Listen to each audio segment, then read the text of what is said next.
And welcome back to the countdown. I'm your countdown host, MJ Book, back for another episode here in the world of the countdown. Hope you're all doing good. I'm doing good as well. I'm doing pretty good myself. Hope everybody's safe and healthy out there. Hope everybody's going out there getting those vaccinations so we can get this damn COVID gone and be done with it so we can move on with life as normal. I myself did go and get my first vaccination just a few days ago. Uh, my side effects were, I definitely had the sore arm. I had, I had like a flu or a fever little thing for about a couple of days. Uh, little tired, but and I had a headache for a little while, but it was pretty minor overall. From what I've heard, it's that second shot that's going to probably, kick my ass. But definitely go out there and get your shots. I'll be getting my second shot in about 2 or 3 weeks, or they try. I think they space it out between 3 or 4 weeks. So take that second shot, and after a couple weeks of that final shot, I'm fully vaccinated and set to go. And at that point, it's no more masks, which I'm happy about. I don't like wearing masks, but hopefully everybody's okay out there and taking care of yourselves. I got a countdown here for you. I got a countdown to continue on the series that was started by a listener entry who sent a request for me to do a countdown. He wanted me to do countdown of 80s movies each year, doing a countdown for each year throughout the decade. And this is our continuation of that series.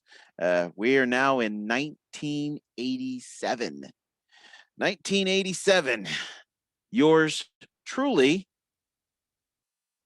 was, let's see, I was not eight. I was 8 for part of it because I didn't have my birthday yet. And once my birthday hit, I was 9. So 8 and 9-year-old MJ Book during that year.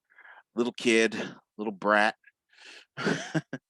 But there were so many movies that came out in 1987. Of the previous years that I've done, as far as this 80s series, 1987 has proven to be the most difficult one. So difficult, in fact, I tried to get this to 10. Uh-oh. I know what you're thinking. Uh-oh. He couldn't get this to 10. How big is this? Don't worry. It's not terribly big. Don't worry. It is 11. It's going to be an 11 spot countdown. I just could not find one to eliminate. I had been trying to eliminate one for a while now, and I just could not find one. So this countdown is going to be an 11 spot countdown. And as far as honorable mentions, uh, the, there's so many movies, like I said, that came out in 1987. As far as honorable mentions, because this is an 11 and not a 10, I'm not going to have any honorable mentions. So we're just going to jump right into it. Number 11. This movie was, of course, 1987. It was directed by Tony Scott, stars Judge Reinhold, Eddie Murphy. That should be a pretty big clue. If Eddie Murphy's in it, and this is the good Eddie Murphy era of movies. But Ronnie Cox, John Aston, Brigitte Nelson, Dean Stockwell, Paul Reiser was in the movie. Jurgen Punchev, I always said that name wrong. I probably said it wrong, so I apologize. Beverly Hills Cop 2. Now, Beverly Hills Cop 1 was a huge success. And if you don't know the old story, Beverly Hills Cop originally, it was going to be the Beverly Hills Cop character was going to be played by Sylvester Stallone, and the movie was going to be completely different. It wasn't a comedy, it was serious. That movie eventually loosely became Cobra.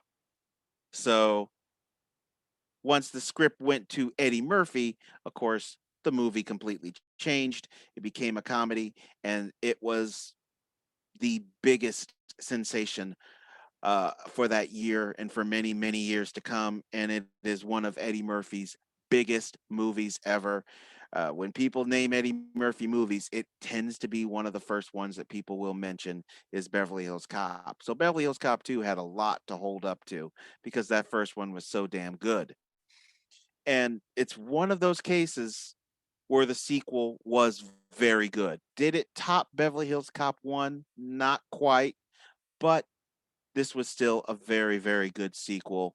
It stars, of course, Eddie Murphy as a Detroit police detective Axel Foley.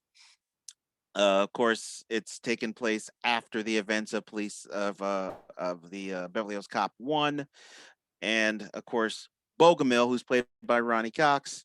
Uh, he's investigating this case, this alphabet crimes, and he gets shot and nearly killed. And his daughter calls, or not his daughter, but yeah, it is his daughter. His daughter calls and tells him that Bogomil was shot.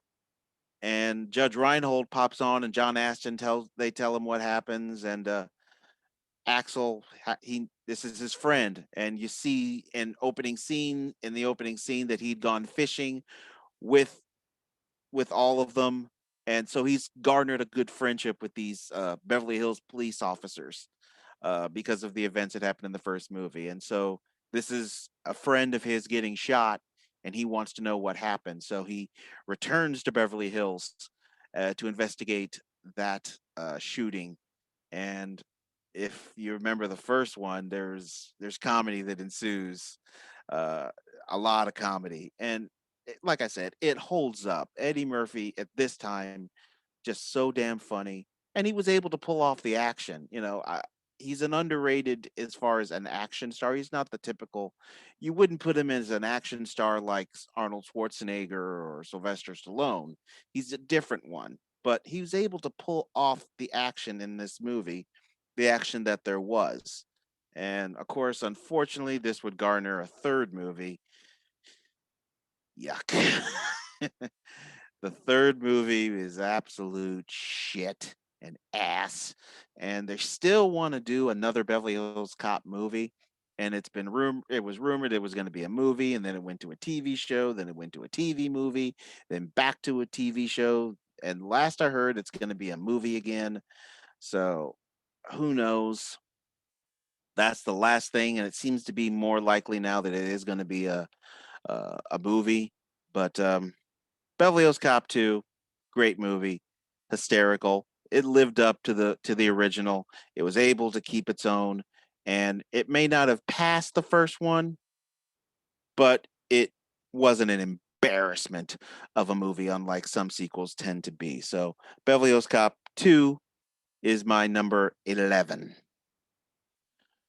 Number 10. Guess who's back? Eddie Murphy. Eddie had a busy year.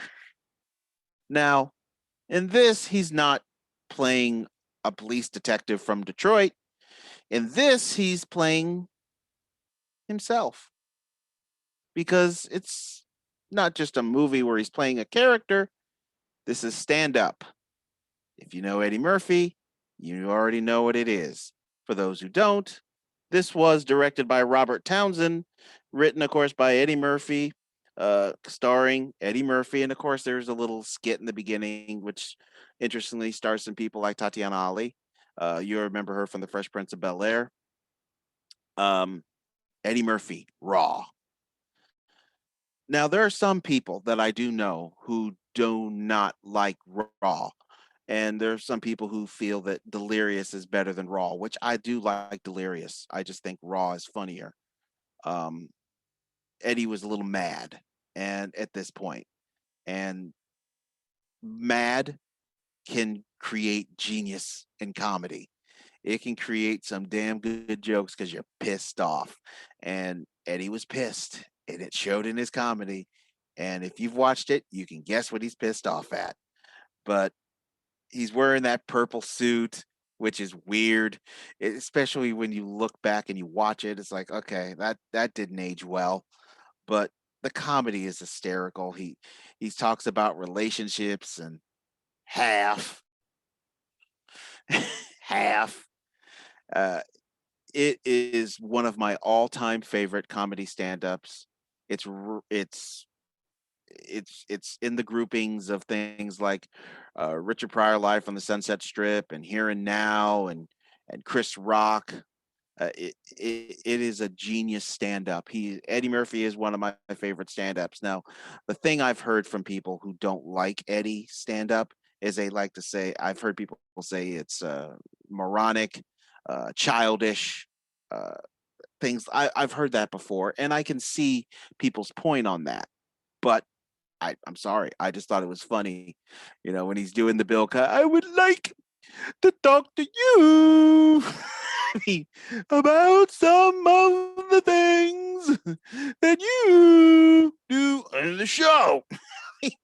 I mean, just he was just just all the jokes were just amazing. I own that on DVD. I think Eddie Murphy's Raw is damn funny. Nothing wrong with Delirious. I just think Raw is better. He's mentioned numerous times that he wants to go back and do stand up. I wouldn't recommend it. I, just, I mean, if he wants to do it, I would watch it out of curiosity because I love Eddie Murphy and I'm a fan of his stand up and I'm a fan of Raw obviously and I'm a fan of Delirious, so I would watch it. But so much time has passed, I would be afraid that it would just be bad. But I would still watch it out of curiosity. But if you're an Eddie Murphy fan, if you've never watched Raw, um, it lives up to the name. It's raw. It's raw. It's pretty raw, but it's funny. Eddie Murphy, number 10, Raw, back to back with Eddie Murphy. Number 9, could we go back to back to back with Eddie Murphy? No, but this is a comedy. Does that count? Because there was laughs in Beverly Hills Cop too. Definitely laughs in Raw. This is a comedy. It's one of my all-time favorite comedies. And its inspiration is, of course, one of the greatest movie franchises in history. If you listen to a previous countdown, I mentioned it in this movie franchise, where, well, you'll have to listen to it if you haven't listened to it. But this was directed by Mel Brooks. That should be a pretty big clue right there. Stars, of course, Bill Pullman, Rick Moranis, the late, great John Candy, Dick Van Patten. I'm looking at the cast right now. Michael Winslow's in it. Anyway, it's Spaceballs. Watch out. We're the Spaceballs. Spaceballs, which was a spoof, of course, off of Star Wars movies. And wow. I mean, talk about your Star Wars, of course, one of the biggest things ever. So when you're going after Star Wars, that's a big hill. That's just a big hill. And for spoofs, you you're either gonna go get to the top of that hill, or you're gonna crash at the base. And Spaceballs, thankfully, didn't crash. It's if I'm honest with myself, there's some Star Wars movies that Spaceballs is better than. I mean, it follows the same trope as the Star Wars movies, essentially. Princess played by I'm gonna probably say this name wrong. Daphne Zinga. I probably said the name horribly wrong. Joan Rivers is also in the movie. Um, she's this princess, and she's gets rescued by Bill Pullman's character, Lone Star, who is essentially a mix of Han Solo and Luke Skywalker, and of course his co-pilot Barf, who's played by the late great John Candy, who is a Chewbacca, except he's just this dog. He's a dog. And of course, the princess, of course, that's obvious who that's a take on. That's, Princess Leia. And she has this maid droid that's with her, who's voiced by the late Joan Rivers, Dot Matrix. She and of course they're being chased by this intergalactic group of bad guys, the Spaceballs, of course, led by Dark Helmet, which is Rick Moranis, basically wearing the Darth Vader outfit from here down. It's similar, but here the mask is like, instead of just being a basic mask that would just, cover your head, it's way bigger. It's like all the way out to his shoulders, past his shoulders. It's huge. I mean, when he walks in, they get this dramatic music and you can hear him. He's starting to breathe. He's breathing heavier and heavier and heavier and heavier and heavier. And then he lifts the top off and he's like, I can't breathe in this thing. I just thought that line was hysterical. And I'm like, that's a good point. I was like, and it's such a weird choice that it's Rick Moranis. Um, the whole movie's just so many damn jokes. I mean, ludicrous speed. Instead of going to light speed, they have ludicrous speed. They've gone to plaid. I mean, just so many damn. It's their Death Star is just this giant maid with a vacuum, and they're chanting "suck, suck, suck." It's like she's gone from suck to blow. I mean, just the jokes are so all over the place, but the movie is so damn funny. And then you get to Mel Brooks. Mel Brooks always shows up in his movies. And Mel Brooks, if you wonder what I'm doing, for those who are watching, and I'm looking over to my right, I have a lot of information on notes up here.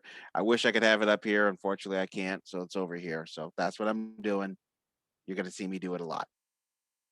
But he plays basically a Yoda type of a character. And it, except he's Jewish, which I think is pretty damn genius. Yogurt. And instead of the Force, it's the Schwartz. I mean, they they have these their lightsabers are like rings, and and it's Dark Helmet and Lone Star fighting, and they get their Schwartz wrapped around each other, and Dark Helmet's like, shit, I hate it when my Schwartz gets twisted. I mean, it's like, good. The everything in the movie is just so damn funny. I could be talking about the jokes for hours. The movie is just so damn funny. There's an argument amongst Mel Brooks fans. There's a large camp that say Blazing Saddles is his best. It's a large camp. I hear some that say things like Young Frankenstein, producers, I think. Um, and then there's a pretty decent sized camp that says Spaceballs. I'm in the Spaceballs camp. Uh, Believe it or not, I'm not a fan of Blazing Saddles. I didn't think it was funny. I think Robin Hood Men in Tights is funnier than Blazing Saddles. But Spaceballs, genius movie, hilarious. It is a part of my DVD collection. I don't have it on Blu-ray, but I do have it on DVD. Maybe someday I'll get a Blu-ray special of that. But Spaceballs, watch out. Number 9. Number 8. Well, does the comedy road continue? Definitely not. This movie is not. Well, there's some jokes in here and there, but predominantly, this is not a comedy. This is an action movie, and it stars one of the big action stars of all time, a name that has been mentioned on this show a awful lot. In fact, this guy had his own countdown episode when me and my guest Rob were counting down his movies. And if you've listened to past episodes, that already tells you who it is. That's right, the Governator, Arnold Schwarzenegger. And this movie was directed by Paul Michael Glazer and stars, of course, Arnold Schwarzenegger and Maria Conchita Alonso and Richard Dawson. Jesse Ventura is in the movie. It is The Running Man. The Running Man, it it's a weird futuristic type of a movie where criminals are put into this game show where if they can get to the end, they get freedom and they get money and they go to this remote island where there's these beautiful girls and all that. And Arnold Schwarzenegger is one of the criminals that gets caught, and he goes on this show, which is hosted by Killian, played by Richard Dawson.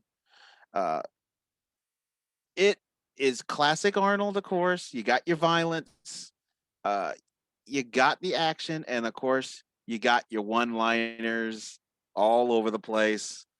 Arnold, he's the pun master, and this is Arnold went during his pun era when he just could not stop making puns, and he's just making puns all over the place. But it's what he does.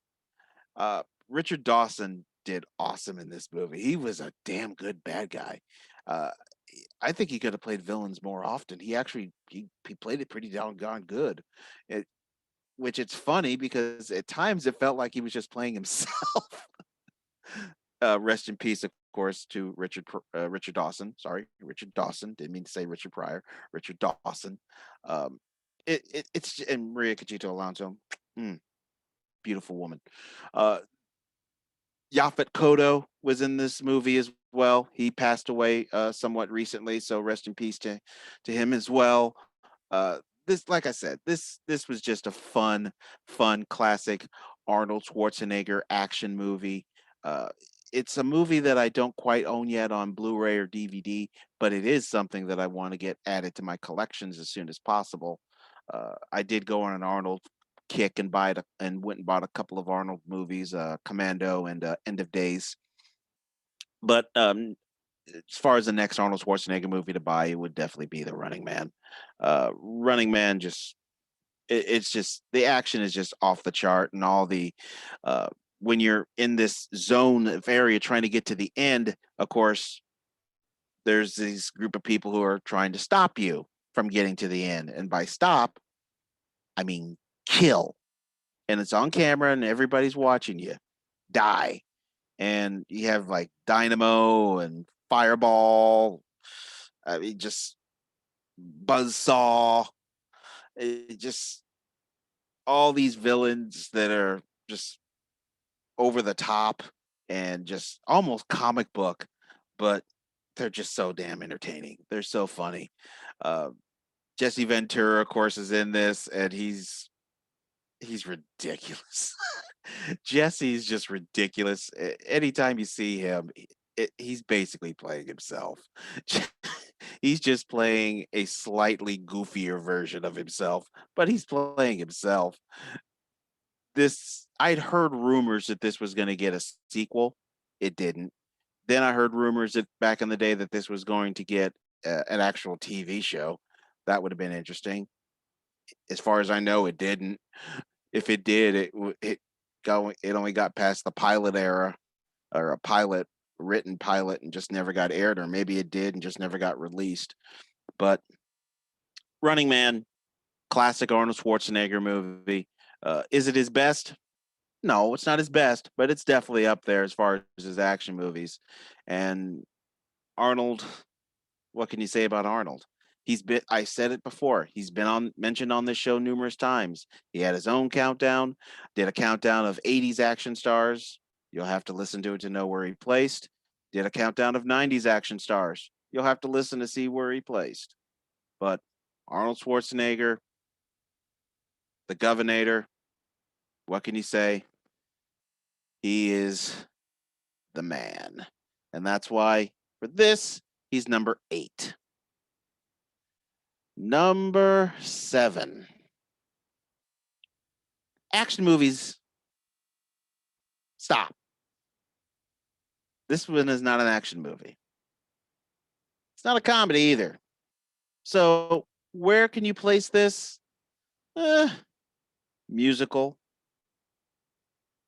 drama, romance, some laughs. There's laughs. Uh, a visit to the past.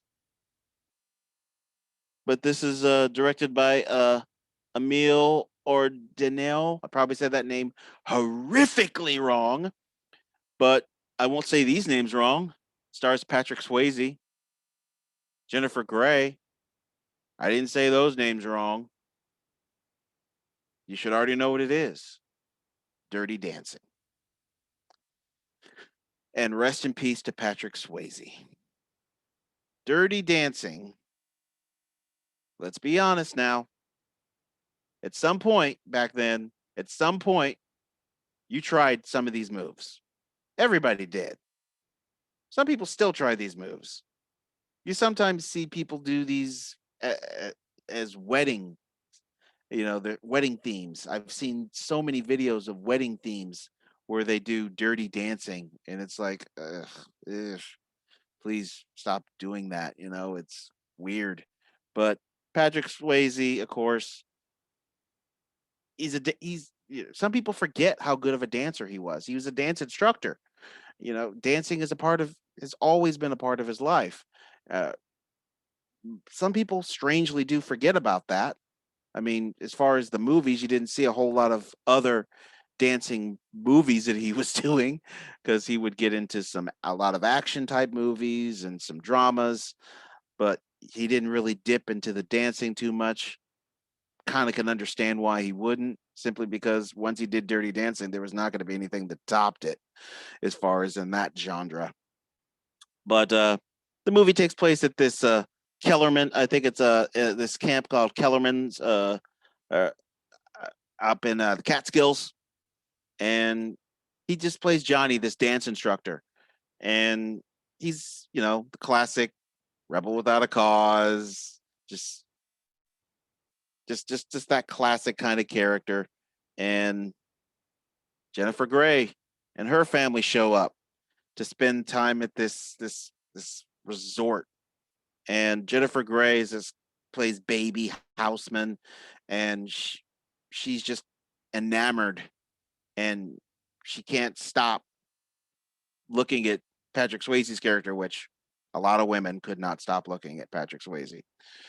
And romance kind of ensues, but it starts with him trying to teach her about this dirty dancing, and she's got no rhythm and she can't do it, but he teaches her, and through teaching her, they get to know each other, and through getting to know each other, that's where your love story shows up. And it goes against classes, it goes against because she's kind of this ritzy, uppity kind of a class, and he's the rebel, the vagrant type of a character. But it has a great soundtrack, which I actually do have on. Some people may not know this technology. It's on CD. I have this soundtrack on CD, and I also have it on audio cassette, another technology you may not be familiar with. But Dirty Dancing, I also own this movie on Blu-ray. This I do have on Blu-ray. And just an amazing movie. Patrick Swayze is, if as far as people naming what his best movie is, generally there are three movies that people will throw out there. This is one of them, Dirty Dancing. Another one is Ghost. Another one I hear is Roadhouse. Those tend to be the movies that when you mention Patrick Swayze's best, that somebody tends to be in that camp. So I don't have a problem with those other movies. I like those other movies as well. But I like Dirty Dancing a little bit more. And it was definitely a movie of the a movie of that year for him. I'm having some camera issues, so I'm just adjusting my camera right now. I don't know why it's doing this, but there we go. I just had to adjust it. I don't know why it's messing around, but anyway, Dirty Dancing, like I said, just a classic dance, just a classic movie. One of the all-time great movies, one of the all-time great soundtracks, and of course, it made Patrick Swayze a huge, huge movie star and sexiest man alive walking the planet. And of course, we lost him far too soon. Um, rest in peace, Patrick Swayze. And Dirty Dancing is on this list and is number 7. Oh boy. Number 6. This movie, I got to tell you, there's some shame about this movie. This is not a it, it it's got comedy elements in it, but it's also a horror movie. Um, and sadly, as a kid, this movie, for some reason, I still don't know why, this movie used to scare the crap out of me to a point where my mom didn't want me watching this movie because it would scare me. And I don't know why it did. I would watch things that were far more violent, far, far worse than this. I mean, I remember watching The Exorcist and the Thing, and as a kid, this just scared the crap out of me, and I don't know why, but it just did. Directed by Joel Schumacher. Yes, Joel Schumacher directed a horror movie, but for those of you who know his movies, you already know what it is. Of course, it stars Jason Patrick, Corey Haim, Diane West, Corey Feldman, Kiefer Sutherland. Lost Boys. Lost Boys is, of course, this movie that takes place in this little town, and this new family moves in with played by Diane West, Jason Patrick, and his younger brother Corey Haim, and the town has vampires in it. There's vampires, and the leader of this vampire group is Kiefer Sutherland. I've heard a lot of women around that time who found Kiefer Sutherland just the hottest thing walking, and it was because of this movie that they found him really sexy. Either this or Stand By Me. It was kind of weird hearing women say that about Kiefer. It was, I think, the only time in his life he was ever really thought of as a sex symbol. But there's vampires there, and they're friends somewhat. They're trying to lure Jason Patrick's character in, and Corey Haim kind of senses there's something wrong. And along the way, he meets the Frog Brothers, which one of them is, of course, the other half of the Corey duo, Corey Feldman. By the way, rest in peace to Corey Haim. The Frog Brothers. Now they did make a sequel to this. Oh, by the way, Jamie Gertz is in this movie too, and another beautiful woman. And it's the frog. The sequel. Don't watch it. Just don't. The Frog Brothers movies. I watched it. It was bad. A lot of things happen, and this is another great soundtrack. And again, old technology. I have this on CD and tape. But "Cry Little Sister" is an awesome song. "People Are Strange." Those are just two straight. Those are two songs right off the bat that stick out to me when it comes to this movie. It's what I think of, and it's a song that was made famous by the Doors that got redone in this movie. Um, it's a violent little movie, and the effects that they do with the vampires when they fly is something that I love. It's one of my favorite vampire flying effects, and probably they did it just to be cheap the way they did it. You never really see them fly. You just see what they're looking at. You never really see them fly. You just see their perception of the world, kind of like a first person shooter. And I like that. I think that's kind of cool. I think it's a really nice way to do it. And that was one of the things that scared the crap out of me when I would go outside at night. I remember always looking up thinking, is there a vampire about to swoop down on me? But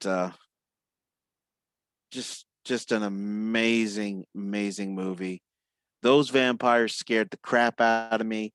This was made in an era when the vampires, fine, you want to make them sexy, whatever, but at least make them scary. And by the way, they weren't sparkling. We didn't have no sparkle vamps, no glitter vamps, like we would get many years later when vampires became, I'm just going to say it, pussies. Anyway, Lost Boys, Awesome movie, awesome soundtrack. Uh, Pretty good, I'd say a pretty good all-star cast for the time. I mean, a lot of these names maybe nowadays you wouldn't look at too much. In fact, probably the only names a lot of people would be familiar with work later is probably Kiefer Sutherland would probably be the person today that most people would know from this. A lot of us though would also remember Corey Haim and Corey Feldman. Jason Patrick's done a couple of things. He did Speed too. Whoopee. But anyway, Lost Boys, number 6. And we are in the top 5. The top 5 movies from 1987. This is getting good.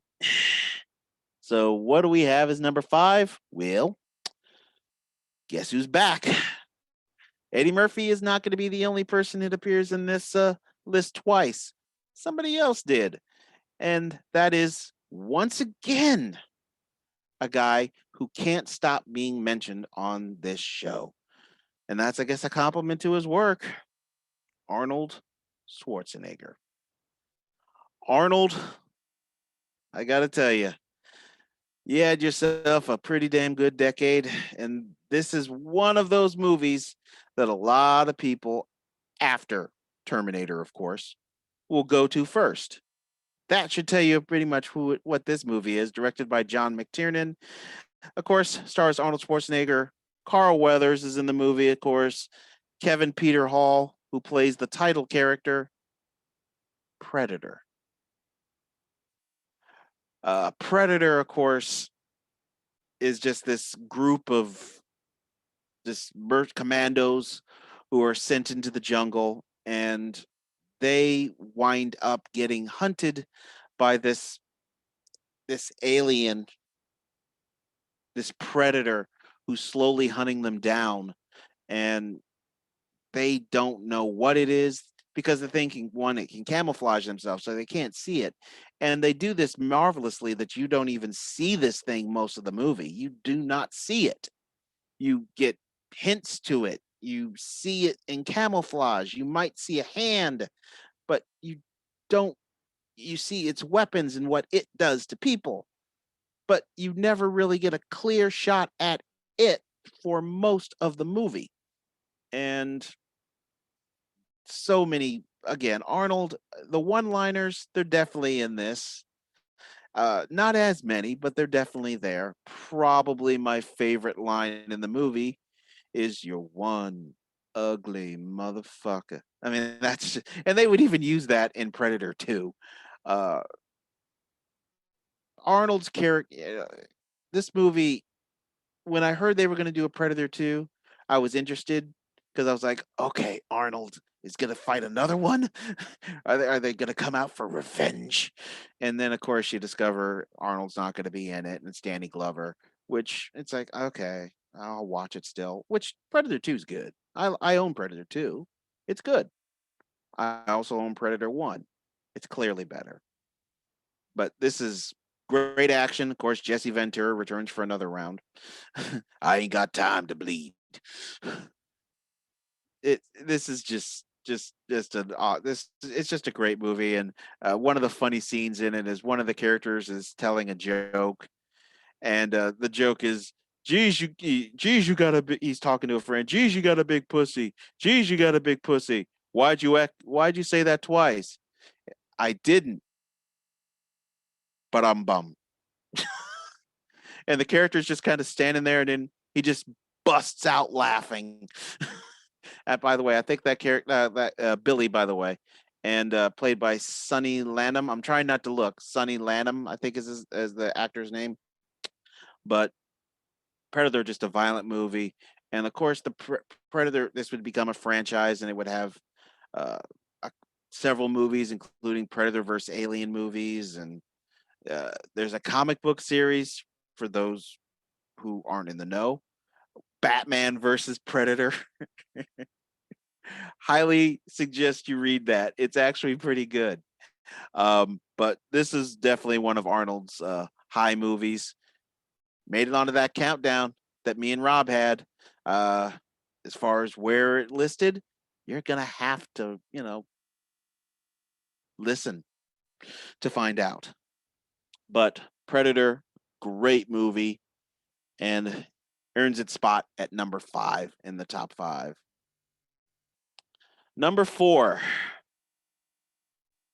There are some people who might get a little mad at me that this movie I'm putting above Predator, because Predator it's Arnold Schwarzenegger, one of the biggest action stars of all time. But this movie deserves to be above it because it changed the genre. It created its own. And when a movie can do that, that's something. When a movie all of a sudden starts getting tons of copycats that exist today, even to this day, still this trope gets copied. Now, I know some people may say, oh, well, this trope existed before. This is different. It was just different because you could tell that all these other movies were directly copying this movie, this trope. And this movie was huge, huge. And it stars, of course, it's directed by Richard Donner, stars Mel Gibson, Danny Glover. There you go. You already know what it is. Lethal Weapon. Now, when it comes to Mel, there's a few years where people kind of had a problem with Mel, where mentioning him wasn't the safest thing in the world. But this is before all that. This is way before all that. And for me, I knew Mel Gibson as Mad Max. I'm a Mad Max fan. I love the original Mad Max. I love The Road Warrior. I love Mad Max Beyond the Thunderdome. I have never watched the Tom Hardy Mad Max, and I never will. I am not interested, not gonna watch it, not gonna do it. So you get, and this is probably the signature role for Mel Gibson. I mean, when people ask, when you name a Mel Gibson role, probably most are going to say either this or they're going to say William Wallace in Braveheart. But most know him for this. And he plays Riggs, who's just this burnt out, just mess of a cop who has got problems up the yin yang because of, people think he's just on suicide watch. They think he's just crazy. He's insane. He's just this whacked out cop, and because of what occurred in his past, because of his wife uh, uh, being killed, and he gets partnered up with this straight laced, senior, older, by the book cop, Murtaugh, played by Danny Glover. Murtaugh, of course, would have one of the greatest lines, which back then I thought the line was funny, but it's funny. This line means totally different shit to me now than it did then. Then I just kind of thought it was just a funny line. Now I get it. I'm too old for this shit. I get it. Now I get it. Then I didn't get that line. Now I do, because we all get to a point, some point in our life, where we utter that, I'm too old for this shit. You either say it or you're thinking it. So that is something Danny Glover is going to be known for forever, just that damn line. But these two are partnered together and they couldn't be more opposite.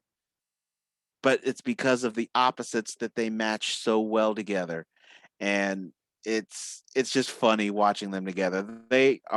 You could tell that they were having fun when they were doing this movie. And Gary Busey, of course, is in this too, back in the day when Gary Busey was somebody, before he was a judge doing pet cases. And God. And that's a real show, by the way. Don't look it up. But it's just this buddy cop movie. And it's just, they're after this gang of drug smugglers. And it gets damn serious. The action is just top notch in this movie. It's classic 80s action that spills into the 90s. It's just classic. But sometimes there's just nothing wrong with that. This movie pixelates 80s, 90s action perfectly, and it still can carry into today. It's just damn good. Of course, there would be many sequels. There, Lethal Weapon 2, Lethal Weapon 3, Lethal Weapon 4. Like I said, it'd be a trope. So there'd be spoofs. Loaded Weapon, which stars Emilio Estevez and Samuel L. Jackson. Um, it would have spawned off a TV show, same name, Lethal Weapon. Uh, like I said, too many different movies and TV shows to name that copied this trope. And it was a successful franchise. And I own the franchise on DVD.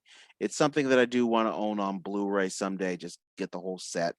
I think it'd be better to get it on uh, Blu-ray. I love the second one. The third one's tolerable. The fourth one is shit. But the fourth one's just shit, and it's because it's just the idea of them beating up Jet Li. It just infuriates me. But Lethal Weapon, one of the all-time great action movies of all time. Mel Gibson, did he make my action list, heroes list? You're gonna have to listen to find out. But Lethal Weapon earns its spot. Some people may think it Predator is bigger, but I gotta be honest, Lethal Weapon, number 4. Number 3, we're going back to horror. And this horror movie is one of my all-time favorite horror movies. It's part of a franchise. And of those movies, this is the one that is my favorite. It's one of the rare instances when a sequel can actually top an original. It doesn't happen all the time, but this one does. And generally, this isn't just me saying that. Generally, a lot of people look at this as the best of that franchise. And by that franchise, I mean Nightmare on Elm Street. This movie, directed by Chuck Russell, stars Heather Langenkamp and, of course, Robert Englund. Nightmare on Elm Street 3, The Dream Warriors. I love the Nightmare on Elm Street franchise. This is a franchise I have bought twice, and I know I'm going to end up getting this 3 times. I have the box set on VHS. Laugh all you might. In fact, I'm laughing right along with you, but it's the truth. And I have it on DVD. I will own it on Blu-ray. I know I will. There's no doubt on that. I will. But this follows Freddy Krueger, played by Robert Englund. The guy with the claw hands and the hat and the sweater, doing what he does best, killing a bunch of kids. He's good at it. Come on, he's good at it. But of course, he likes to battle these kids in their dreams, in their sleep. And in this movie, it's a bunch of kids at this kind of psychiatric hospital, and they all are dreaming about Freddy. They just don't tell each other that they're dreaming about Freddy. And eventually, through the course of it, they discover that they are, with the help of Heather Langenkamp's character, who returns. Heather Langenkamp was in the very first Nightmare on Elm Street movie, which is the second best in the franchise. And that's what I meant when I said it's very rare for a sequel to pass an original. This does it. Dream Warriors is better than Nightmare on Elm Street. That's not an insult because I love Nightmare on Elm Street. But somehow Dream Warriors just did it. I don't know why. It just worked. Some of my favorite death scenes are in this movie. Teeth. I'll just mention puppet strings. If you've watched the movie, you already know what that is. TV screens. That should already tell you what that one is. it's a shame because unfortunately, when it came to this franchise, this started the downhill spiral for the Nightmare on Elm Street movies. Not to say that all the movies after were bad. They weren't all bad. But there was a couple of them in there that was like, ooh, could have skipped that one. Yeah, we didn't need that one. But Freddy Krueger, some people don't like him because they say he talks too much and he's trying to be too funny. I don't care. I love Freddy Krueger. I think he's hysterical. I even watched the stupid TV show, Freddy's Nightmares. It was a stupid show, but he was funny in it. So I just didn't care. Freddy is just the man. Uh, of course, a lot of sequels. Like I mentioned, a TV show, music videos by the Fat Boys, Fresh Prince himself, DJ Jazzy Jeff and the Fresh Prince. Uh, it would be remade in what is just shit, just a terrible remake. And of course, there's the Freddy vs. Jason, which I fucking hate. So I hate that movie. Um, and of course, there's talks of doing another Nightmare on Elm Street movie. And there's actually rumors that Robert Englund would be in it as Freddy. So I don't know if that would actually happen. I would love for that to happen. I don't think it will, but I'd be down with that. I'd be totally down with that. But the Dream Warriors, just anytime I'm in the mood to watch a Nightmare on Elm Street movie, generally, unless I'm doing a marathon, it's one of two movies I get. Either Nightmare on Elm Street, the original, the first one, or this one, Nightmare on Elm Street 3, The Dream Warriors.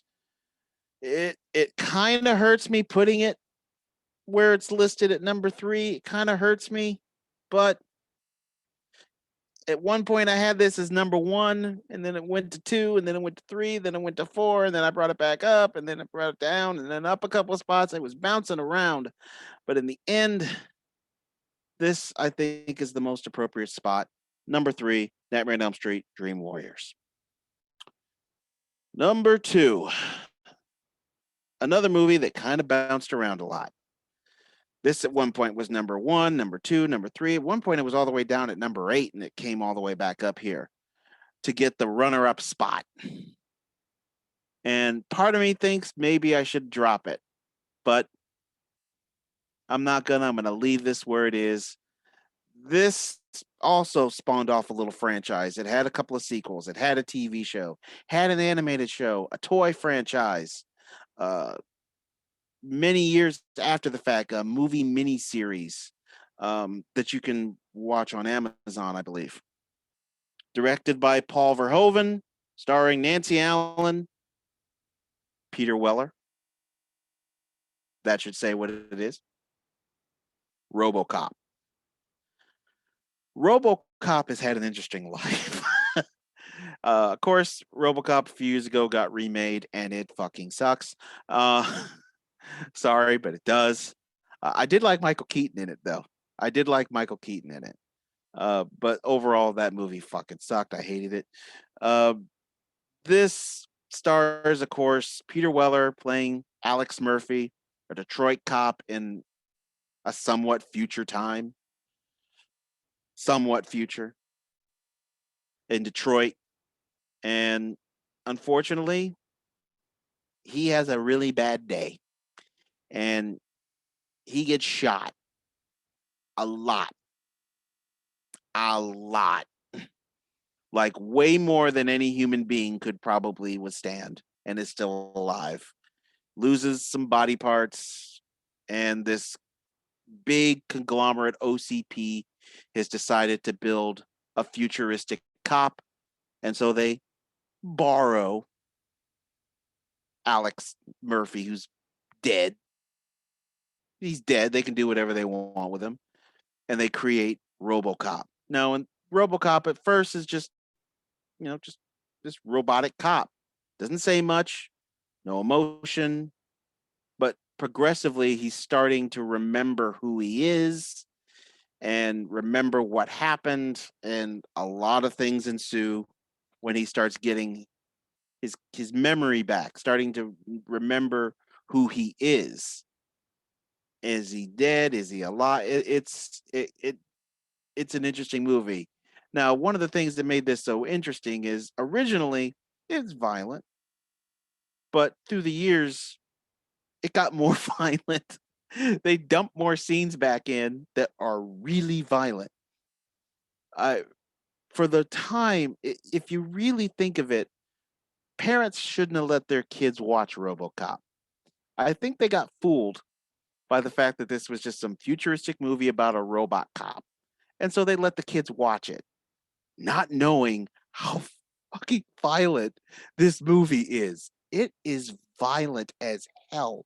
When I watched it, I was shocked looking at it. I'm like, because I remember looking at it and looking at the corner of my eye. I'm like, I hope my mom don't walk in because this is violent. Oh, and there's some titties in the movie too. There's nudity.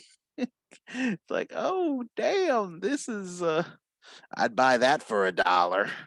I mean, RoboCop, just an amazing movie. Another great soundtrack that I do actually have.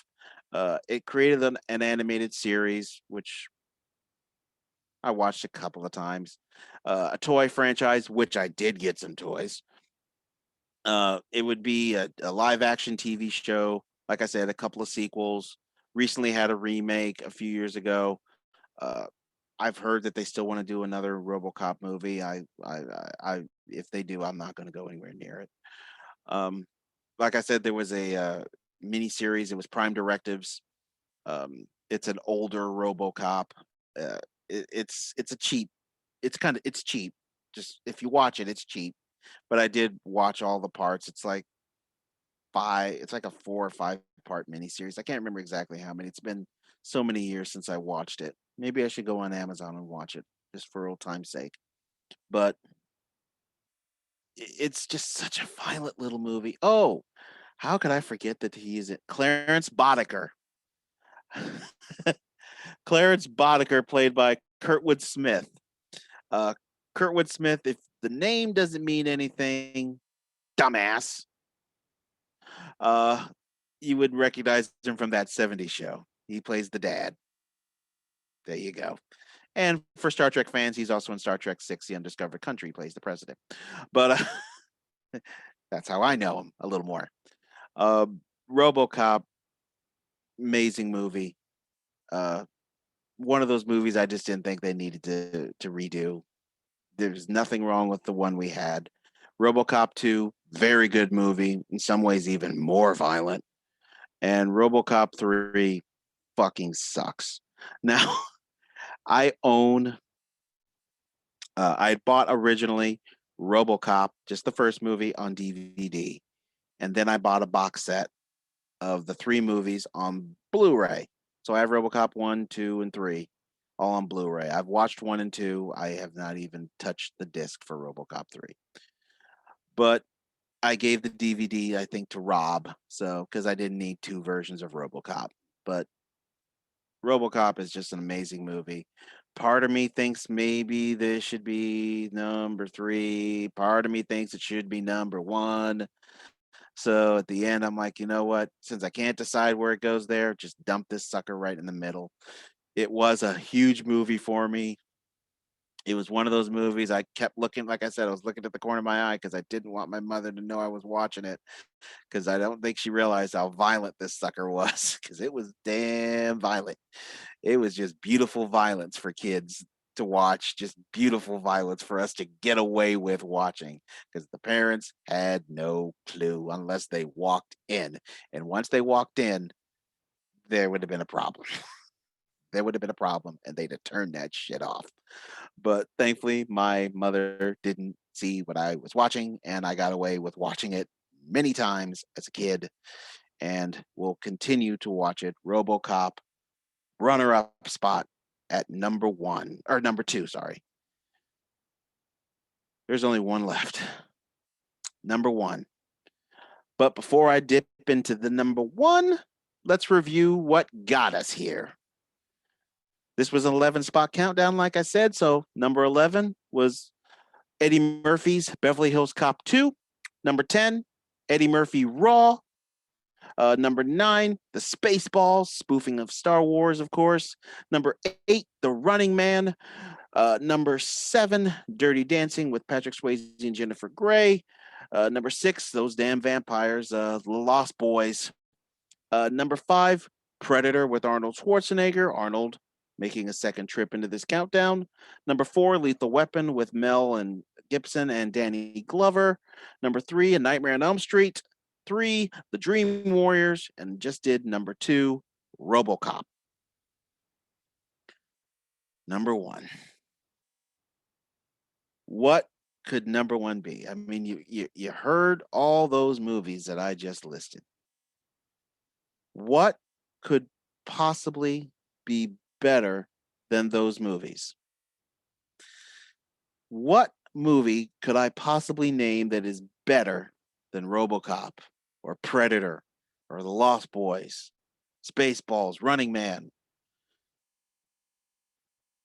You're going to laugh. But you got to think at the time how old I was then. That has to factor in. And I was 9 to 10. Sorry, I was 9 to 10. See, I'm getting old, so my math skills are horrific.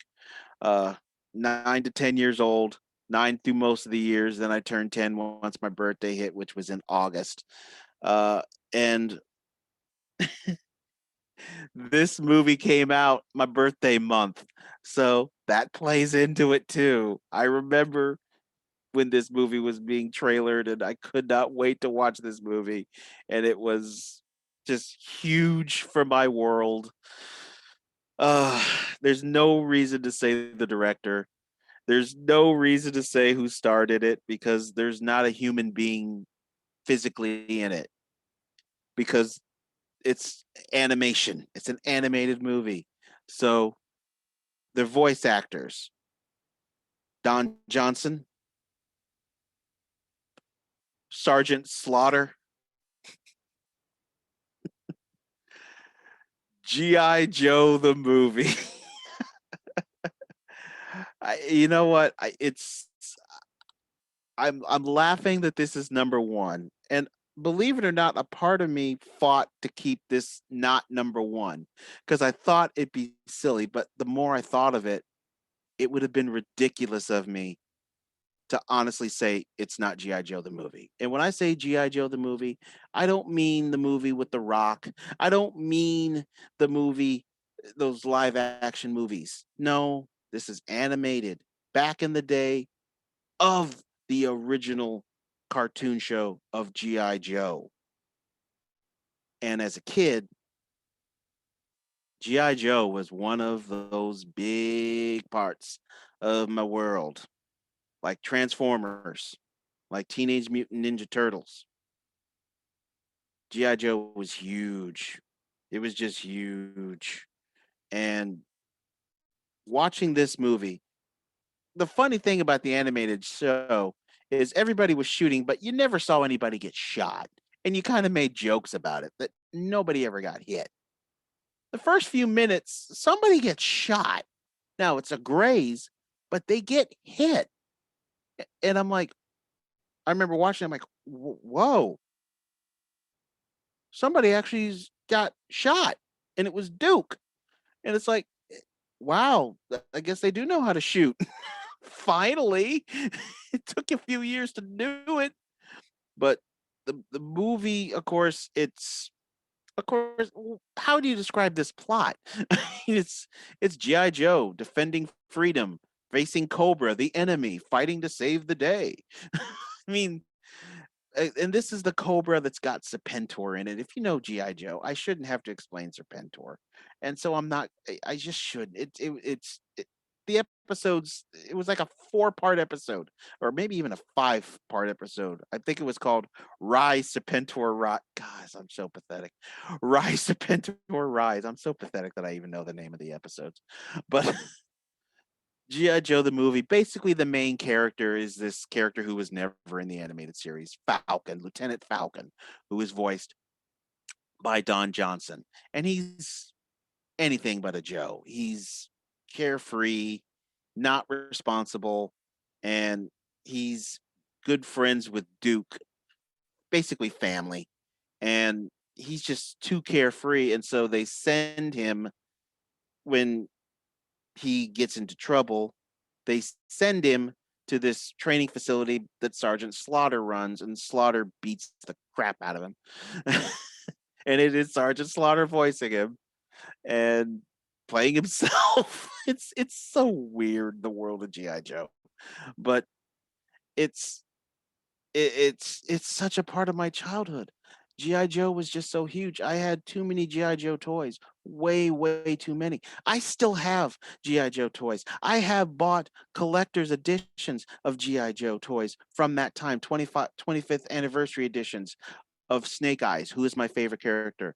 There's a new series of GI Joe, the classified edition. I bought Snake Eyes. So uh, GI Joe is even now still huge. I bought just a few months ago the box set of the original series. It was like 60, $70. It's huge, but I didn't care. I wanted it. You can go on YouTube and there's a channel dedicated to GI Joe the animated series. All it does is air episodes 24 hours a day, 7 days a week. It just airs GI Joe.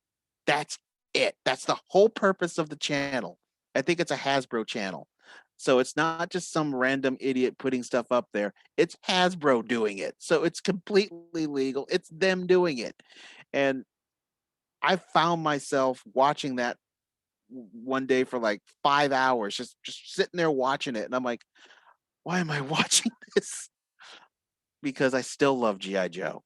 And it's because of that YouTube channel that I went and bought the box set. Now, I already owned G.I. Joe on DVD, but I didn't own the complete set. I did not have, because with the cartoon shows of that era, season one is split into two parts, and season two split into two parts, and season three split into two parts. I hated that they did that, but they did that with a lot of shows like Thundercats. They did the same thing. But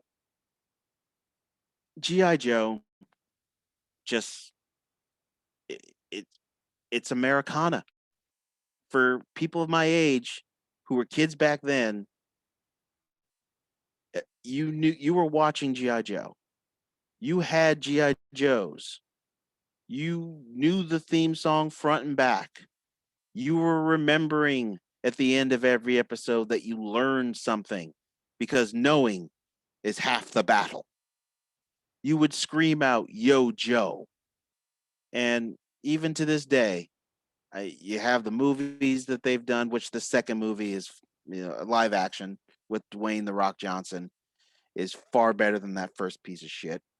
They still make animated shows in between. There was plenty of animated shows. One of the last ones I remember was G.I. Joe Renegades, which was actually surprisingly good. That was actually surprisingly good. They still make G.I. Joe video games. I mean, there was one just recently made, just several months ago. Um, so GI Joe, that's just not going anywhere. And even though it's funny putting GI Joe the movie above something like Predator, above something like Lethal Weapon, above something like Dirty Dancing, it may seem funny, but thinking of that era, thinking of how I was then, and looking at myself now, I mean, I watched a channel for 5 hours just showing those episodes. Dirty Dancing's on here and I love it and I own it. It's been a few years since I watched the movie, if I'm honest with myself. Beverly Hills Cop, too. I own it, love it. It's been a few years since I watched it. Predator, love it. Been a couple of years since I watched it. G.I. Joe the movie, being brutally honest, I watched it a couple months ago. My G.I. Joe DVDs, I watched a couple episodes just 2 weeks ago. just 2 weeks ago. So in the end, G.I. Joe deserves to be number one. So for this countdown, to me, it is the number one movie of 1987. Whew. There we go. That's our 11 spot countdown. What do you think? What are your movies from 1987? What do you think of my list? Are there movies I forgot? Which there are plenty of movies I forgot. Plenty of movies I forgot. Let me just name just a few movies that also came out that year. That, these aren't honorable mentions. I'm just throwing these movies out there. The Untouchables, which it hurt me to not put that movie in this 10. But I love Sean, but I hated Kevin Costner in it. I thought he was a horrible Elliot Ness, and he brings down that movie. I love the movie. I can watch it anytime. I love Sean Connery in the movie. He's the best part of the whole movie. But eventually, sorry, spoiler alert, he dies in the movie, and then you're left with Costner, and those after that, it's when the movie for me is painful. Princess Bride, Roxanne, Baby Boom. Yes, I like Baby Boom. Three Men and the Baby, Inner Space. Yes, I like Inner Space. The Secret to My Success, Moonstruck, Living Daylights, James Bond, Police Academy 4, Citizens on Patrol. I love the Police Academy movies. I have the box set of that on Blu-ray, by the way. Adventures in Babysitting, Mannequin, Who's That Girl? All these movies, all were in the same year. So this was a rough list. It took me a long time to finish this one. But what do you think? What's your list? What movies did I forget? What would you put the movies in? What order would you put them in? Do you have your own ideas you'd like to give me? There are plenty of ways you could do it, and plenty of ways you can listen to the show. You might be using one of these methods now. But you can send me an email. Just send the email to the countdown2020@gmail.com. You can go onto the Facebook page, just search at the Countdown 2020 Podcast 1. On the Facebook page, you can, of course, listen to the show. You can go on to Twitter, just search at the Countdown PO1. You can listen to it on Twitter as well. Spotify, you can listen to the show, just search the Countdown 2020. You can listen to me also on Amazon Audible. Just search the Countdown Podcast. And of course, all the episodes are available through podbean.com.